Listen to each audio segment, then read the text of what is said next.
When my brother-in-law spread those photos across the table, my husband at fancy restaurants walking into luxury hotels with another woman, my first instinct was to call Brandon and scream, to make him explain. But instead, I made a plan. And let me tell you, that plan destroyed him in ways a confrontation never could. Let me tell you how I got to that point. My name's Claudia, I'm 27, and 3 years ago I married Brandon. He was 30, ambitious, successful. At least that's what I thought. He was career-driven, confident, and he made me feel special. He loved showing me off at company events, his hand always on my lower back like I was some kind of trophy he'd won. And honestly, I loved it. I worked hard to be that woman for him. Gym every day, strict diets, everything to maintain my figure. Brandon would brag about me to his colleagues, and I felt like I was living the dream. And I am so deeply, madly in love with him. Then I got pregnant. At first, Brandon seemed excited, but as my body started changing, everything shifted. He stopped wanting to be seen with me in public. Maybe it's better if I go alone. You should rest, he'd say about company dinners, but I knew what it really meant. He'd make these little comments that just cut. Maybe after the baby comes, you can get back to the gym pretty quickly, right? Or he'd look at me in the mirror and say, "Don't worry, this is temporary." When Amber was born, I was over the moon. She was perfect. I remember holding her in the hospital, thinking this was the start of our family. Brandon held her exactly once, at the hospital, for maybe 2 minutes, for a photo. After that, nothing.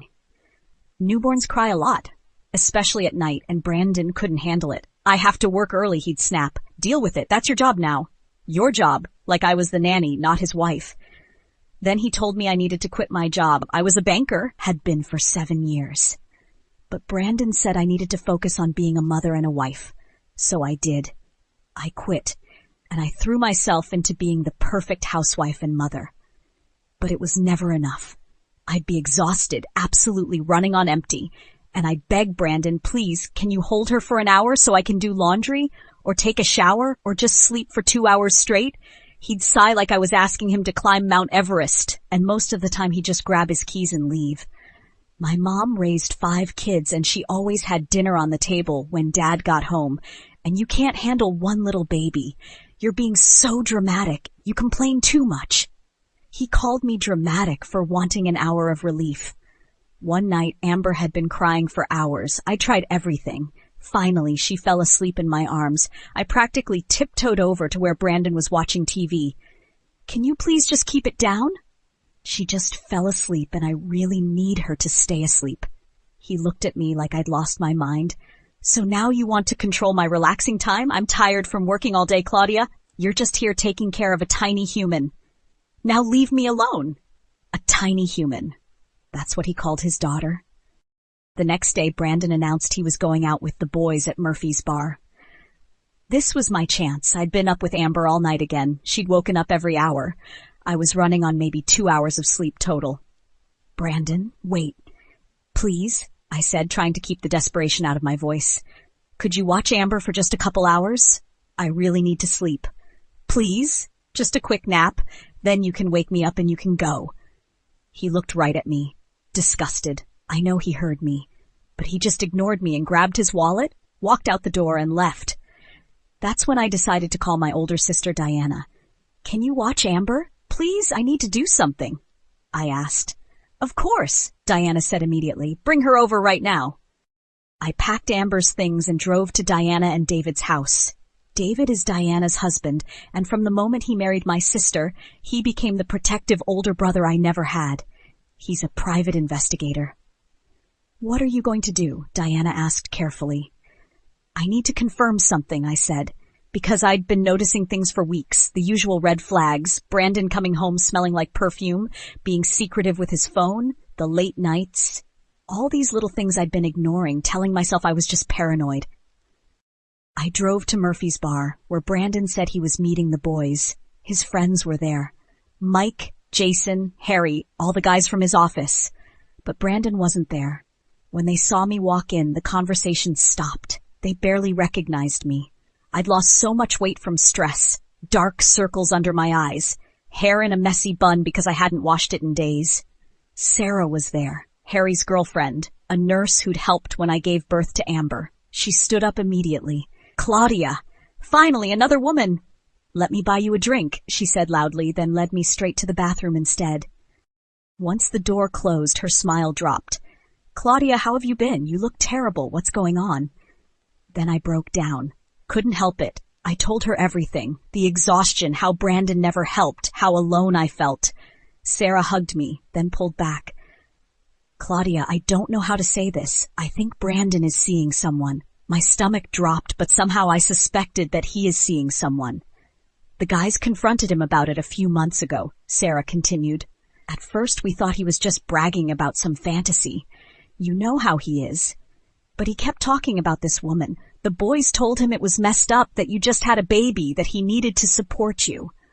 "What did he say?" I asked. Sarah's face darkened. "He said it's a woman's job to take care of the child, that he doesn't even know if he wants a kid, that the baby is driving him crazy." I felt slapped. They all told him he was being a terrible husband and father. He got angry and stopped coming around. He stopped answering their texts or calls. "The boys haven't talked to him in 3 months. They ignore each other at work," she explained. 3 months? I asked. "He used to brag about meeting some rich woman at Marcello's, that fancy Italian place on 5th Street. That's all I know, Claudia. I'm so sorry." I thanked Sarah and left in a daze. I asked her to tell the boys that I'm grateful that they defended me. I drove back to my sister's house and told them everything. 3 months, I said. Every time he said he was at Murphy's, he was with her. David leaned forward. He's always been protective of me. At my wedding, he'd pulled me aside and said, "I don't like him.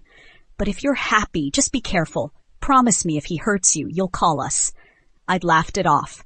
Now, 3 years later, I realized David had been right all along. "Claudia?" David said, "Do you want me to follow him? Remember, I'm a private investigator. I can find everything you need to divorce him. Documentation, photos, everything that will hold up in court." "Yes," I whispered. "But you can't confront him yet. You can't tip him off. Act normal while I'm investigating. I need time to gather solid evidence. Can you do that?" He said, "How long?" 2 weeks. Maybe less if he's sloppy." David replied. Diana put her arm around me. "When's the last time you actually slept?" I couldn't remember. I just sobbed again. "I'm just tired, really tired." "Go to sleep," Diana said firmly. "We've got Amber." They set me up in their guest room, and I fell asleep within minutes. When I woke up the next morning, I panicked because I didn't hear Amber crying. I rushed out and found her in Diana's arms, babbling happily. "Wow, she's not crying? I hope she didn't keep you awake." "But how did you do it?" I asked. Diana smiled. "Rain sounds from YouTube. Played it softly all night. She slept like an angel." When I got home, I tried it. I pulled up rain sounds on YouTube and played them softly while Amber slept, and it worked. She actually slept for hours, and I was able to do housework and nap. But it didn't change anything with Brandon. Even when Amber wasn't crying, he still ignored us, still came home late, still acted like we were furniture. That's when I realized it was never about the crying. He just didn't want to be a father or a husband. For 2 weeks, I lived a lie. Brandon would come home at midnight, and I'd just say, "How was your night?" like I didn't know. And the whole time, David was out there documenting everything. Then, about 10 days in, Brandon came home excited. "I've got a business trip, 2 weeks in New York, huge potential client." "When do you leave?" I asked. "Saturday. If I'm able to close the deal, I will get promoted," he exclaimed. Lies. All lies. I wonder how he can lie to my face and don't feel any guilt or shame. The moment Brandon left for work the next morning, I called David. "Brandon just told me he's leaving for New York on Saturday. Says it's for business. 2 weeks. David's laugh was bitter. "Then let me contact my guy in New York and get everything set up. This is perfect. They'll get sloppy when they think they're far from home." "You have a contact in New York?" I asked. "Another PI I've worked with on cases before." "I'll send over Brandon's photo and what information we have. By the time they land, we'll be ready." That Saturday, Brandon left for the airport, practically giddy with excitement. The moment his Uber pulled away, I texted David, "He's gone." 3 days later, David called me. "Diana and I are coming over. We need to talk." When they arrived at my house, David was carrying a large folder. They both looked serious. We sat down at my dining room table, the same table where Brandon and I used to have dinner back when we were happy.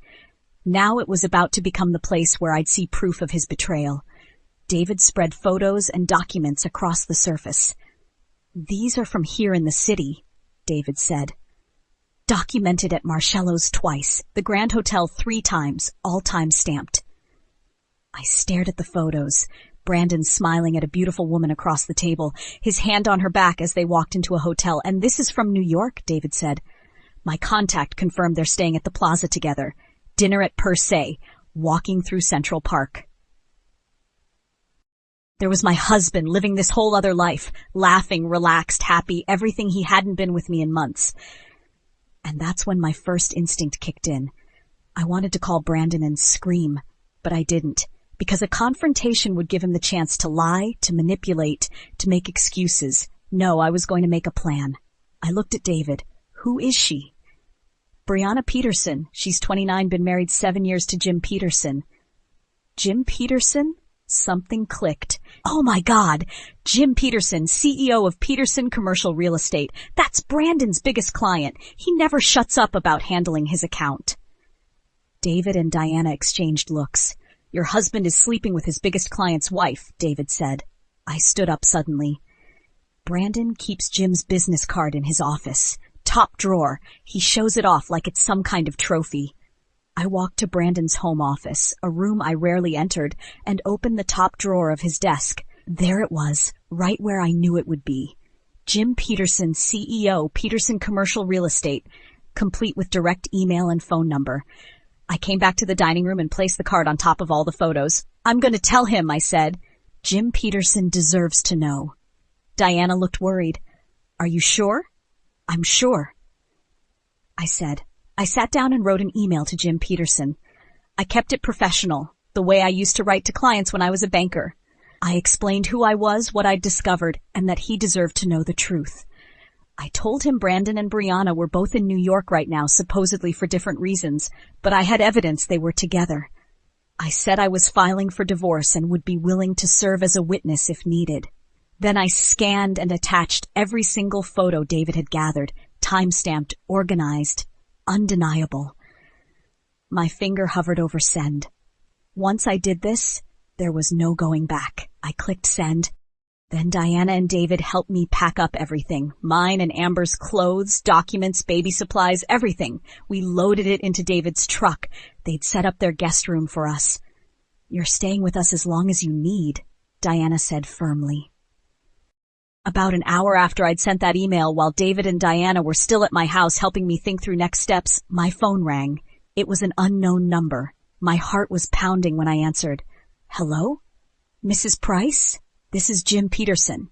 His voice was deep, controlled, but I could hear something underneath. Anger or hurt, or both. "Mr. Peterson," I managed to say. "I received your email. I've reviewed all the evidence," he said. "Thank you for your honesty and courage. I know that wasn't easy." "I thought you deserved to know." "You did the right thing," he said firmly. "I'd like to meet with you in person. There's a coffee shop called The Brew on 5th Street. Would 3 p.m. work today?" "Yes," I said. "Thank you, Claudia. I'll see you then." After we hung up, I looked at David and Diana, my hand shaking. "That was Jim Peterson. He wants to meet me today," I said. Diana immediately went to check on Amber, who was napping in the guest room. "We'll watch her. You go and do what you need to do." So I left Amber with Diana and David and drove to The Brew. Jim Peterson was impossible to miss. Mid-40s, salt and pepper hair, wearing a crisp button-down. He had this presence, confident, successful, powerful, and Hollywood-level handsome. I remember thinking, why would his wife cheat on him? Why would she choose someone like Brandon? He saw me and immediately stood up. "Claudia, please sit down. Call me Jim. Can I get you something?" "Coffee would be great," I said. Once the coffee came, he leaned forward. "First, thank you for reaching out. I know that took courage," Jim said. "You deserved to know," I replied. "I've suspected something for months," he admitted. "Brianna's been distant, secretive, but I had no proof until this morning." "I'm sorry you had to find out this way," I said softly. Don't apologize, he said, steel in his voice. You saved me from looking like a fool any longer. How long have you known? Jim asked. About 2 weeks. My brother-in-law David is a private investigator. He told me not to confront Brandon until we had solid evidence, I explained. Jim nodded. Smart. The evidence you sent was professionally done. Does David do corporate investigations? Background checks? Fraud cases? Yes, that's actually his specialty, I said. Jim pulled out a business card and wrote his number on it. Please give him my contact information. Someone who can put together a case file like that. That's someone I want working for my company. He paused, studying me for a moment. And what about you, Claudia? What did you do before all this? I was a banker, I said quietly. 7 years of experience in client account management. But Brandon convinced me to quit when Amber was born. He said I needed to focus on being a mother and a housewife. Jim's expression hardened. Of course he did. Then he pulled out another card. This is Richard Parker, my CFO. Call him tomorrow morning. We're expanding our finance department and need someone with banking experience. Tell him I sent you. I stared at the card. Jim, I can't. You're not accepting charity, he said firmly. I'm offering you a legitimate interview because you have the skills we need. You were a banker before Brandon convinced you to quit, right? Yes, but Brandon managed your accounts, I started. Jim's expression went cold. Brandon won't be managing anything after today. I'm pulling every account from Summit Financial this week. That firm is about to lose the majority of their revenue. My eyes went wide. Here's what's going to happen, Jim continued. Your husband and my wife have 1 more week in New York. Let them think they got away with it. Meanwhile, you'll get everything in order. File divorce papers, start your new job, get settled. When they come home next Saturday, Brianna will walk into an empty penthouse, and Brandon will discover he has no job and no family. He pulled out another card. This is Robert Stevens. He's my personal divorce attorney and the best in the state. I'm covering your legal fees. Jim, I can't let you, I protested. Yes, you can, and you will let me, he said. Your husband used his connection to my business as cover for this affair. He leveraged our relationship to betray both of us. My wife knew he's married, and yet she still went into a relationship with your husband. The least I can do is make sure you're protected. Plus, I need you as a witness in my divorce proceedings. Having you properly represented protects both of us. He insisted. I took the cards with shaking hands. A job, a lawyer, a future. All happened in one day. When I got back to Diana and David's house later that evening, David looked up expectantly. How did it go? He asked. I pulled out the business cards Jim had given me. Jim Peterson wants to hire you for corporate investigation work. He was really impressed with the case file you put together. I handed David the card with Jim's personal number. He's expecting your call. David stared at the card, his eyes wide. The Jim Peterson wants to hire me? Call him tomorrow, I said.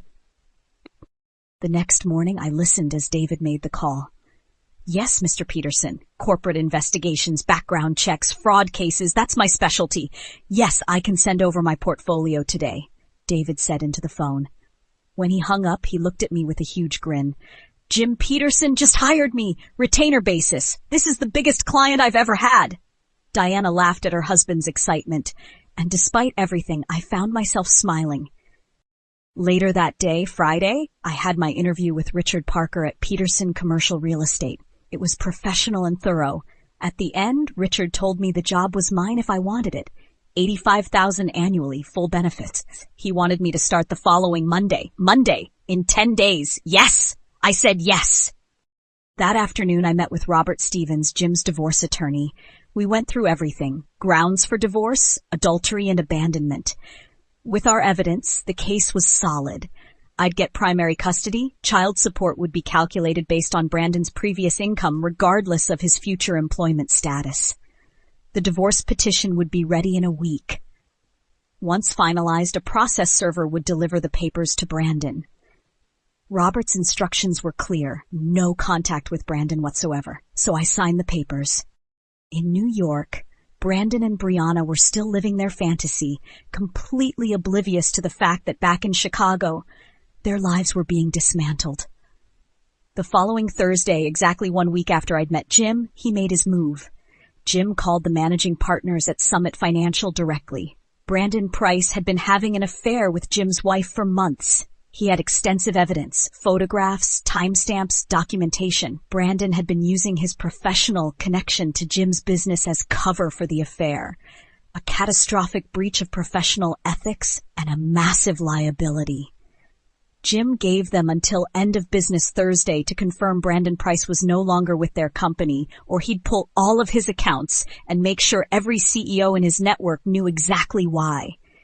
And he wouldn't be doing business with any firm that employed Brandon in the future. Within the hour, Summit's managing partners were in emergency session. They couldn't afford to lose Jim Peterson. His business represented 68% of their annual revenue. Brandon's affair with a client's wife was absolutely against company policy, a fireable ethics violation. By 4 p.m. Thursday, they'd confirmed to Jim that Brandon would be terminated.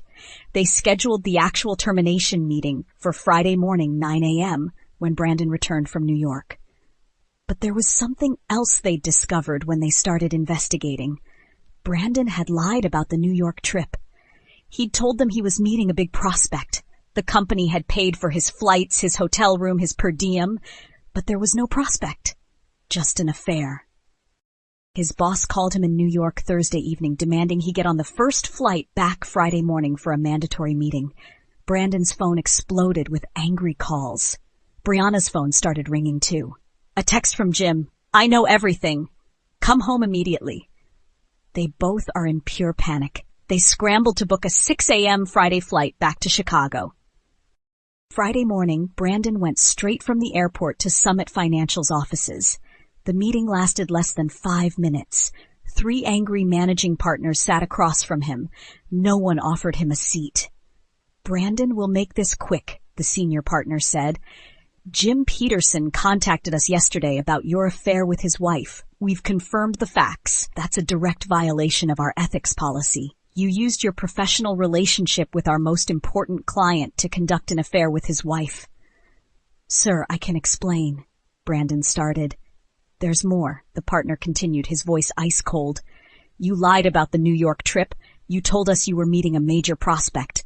We paid for your flights, your hotel at the plaza, your meals, your per diem, but there was no prospect, was there? Just your affair." "That's fraud, Brandon. You defrauded this company." Brandon's face went white. "Jim Peterson gave us an ultimatum. Fire you or lose all his business. We rather let you go, Brandon. We can't afford to lose that account. But even if he hadn't made that demand, you'd still be fired for the ethics violations and the fraud. You're terminated effective immediately." They slid termination papers across the table. "Leave your laptop and badge with security on your way out, and expect a bill for the expenses you fraudulently claimed for this trip. Oh, and Brandon, you are going to pay us back with the money we spent for your so-called business trip." He was walked out by security by 9:15 a.m., carrying a box with his desk photos. 7 years at that firm, over in 5 minutes. Meanwhile, Brianna got home to find half the penthouse empty. Jim's clothes, his personal items, gone. On the bed were divorce papers and a note from Jim. "Brianna, my attorney will be in touch. Remember, you signed a prenup with an infidelity clause. Remember that? You owe me $500,000 payable within 60 days. You have 72 hours to vacate this apartment. All credit cards in my name are canceled. The Mercedes is in my name. Leave the keys. Do not contact me."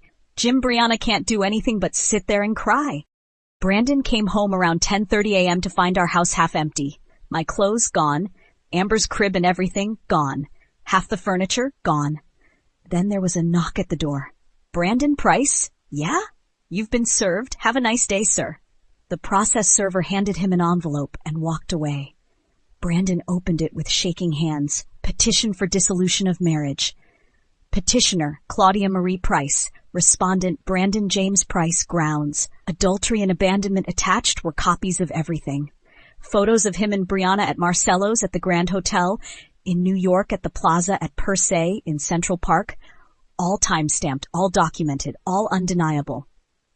He tried calling me. I didn't answer. He tried calling Diana. She picked up just to say, "Claudia and Amber are safe. You'll be hearing from her attorney," then hung up. He tried calling Brianna. She'd already blocked his number, but she got one text through before the block. Jim knows everything. Divorce. Prenup. I owe him $500,000. This is your fault. Don't ever contact me again.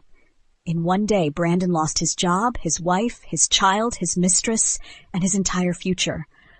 All because he thought he could have everything while giving me nothing. The next few months were hard. There were nights I'd wonder if I'd made the right choice. But then I'd look at Amber, sleeping peacefully, and I'd know. I did this for her. So she wouldn't grow up thinking it was normal for a father to ignore his crying child, for a husband to walk out when his wife begged for help, for a man to treat his family like they were burdens instead of blessings. The divorce was finalized within 6 months. Brandon tried to fight for custody, but without a job or money for a good lawyer, there wasn't much he could do. The court awarded me full primary custody. He got supervised visitation rights, which he used exactly twice before disappearing from our lives completely. Child support was ordered based on his previous income, about $2,500 a month. But the payments come late and sometimes don't come at all. I heard through David's network that Brandon moved back to his parents' house in Iowa within a month. Last anyone heard, he was working retail, trying to get back into finance, but finding every door closed. Word travels fast in the industry about why someone really got fired. As for Brianna, I heard she's working multiple jobs trying to pay back that $500,000. A particularly strict infidelity clause in Jim's ironclad prenup. She went from a penthouse and a Mercedes to living with her parents. I don't think about her much. She made her choices. 2 years later, which brings us to now, I'm sitting in my own 2-bedroom apartment in a nice neighborhood, good schools nearby for when Amber starts kindergarten. It's not huge, but it's mine. I earned it. Every piece of furniture, every toy in Amber's room. I bought it with money I earned. Amber is 2 now, and she's the happiest little girl you've ever seen. Diana and David watch her during the day while I work, and they absolutely spoil her. Family takes care of family, Diana always says. I got promoted last month to senior financial manager at Peterson Commercial Real Estate. The raise was significant, enough that I can start saving seriously, maybe even think about buying a house, maybe start Amber's college fund. Jim remarried about 18 months ago to a woman named Catherine, who's also a business owner. They seem like actual equals, actual partners. Sometimes I see them at company events and think, that's what a healthy relationship looks like. That's what I want Amber to see as normal. I don't think about Brandon much anymore. Sometimes Amber asks about her daddy, and I tell her the truth simply. Daddy had to move far away. I don't badmouth him to her. Brandon made his choices, affair over family, ego over marriage, then disappearing completely. I made mine too, choosing my daughter, my sanity, and believing I deserved better. People ask if I regret how it went down, if I should have just confronted him, tried counseling, given him another chance. Honestly, no. Sometimes strength isn't holding your family together at any cost. It's knowing when to let go. I'm not the same exhausted, broken woman I was 2 years ago. Now I'm a senior manager with my own apartment and my own future. David's investigative business is thriving with major corporate cases. Diana lights up every time she sees my baby niece. I have a support system that respects me, and I know my worth.